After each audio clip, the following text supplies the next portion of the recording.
I really think about, um, in some ways, like when you go from darkness to sunset, when you go from, darkness to sunrise and daytime to sunset, the earth has been revolving all along, but you perceive a shift, and there is a real shift.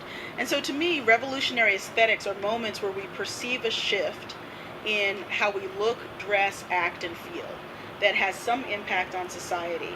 And there's usually some political context to it.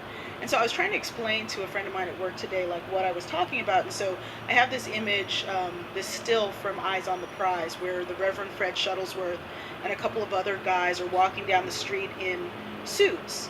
And they're like facing into the camera, and they look really like just sexy and tough and smart, but they're also smiling. And that in and of itself was a revolutionary aesthetic. They were donning the garb that was previously reserved for white men, and black men were seen to be in uniforms at best or rags at worst. And by donning this uniform, they were making a statement about their power in society, and the way that they wore the uniform and the way that they wore their hats and the swagger that they had also spoke to, the very iteration, I am a free man.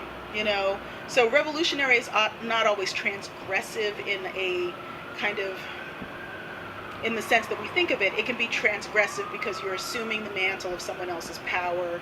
It can be transgressive because you're challenging a social order, but that can happen in many different ways. And another thing that I think about is sort of a cycle of aesthetics that have to do with appropriation. So if you think of,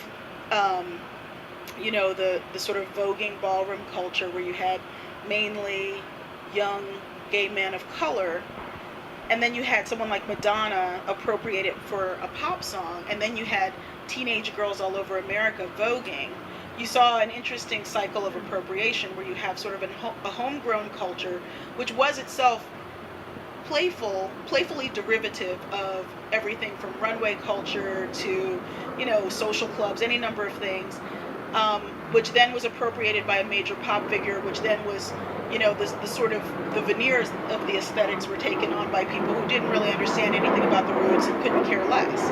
And so I think that every revolutionary aesthetic has within it its own destruction, because if it's really that revolutionary, if it really changes people will grab it,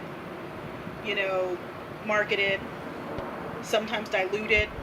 At the very least, we have to have a conversation about it. So that's kind of where I start.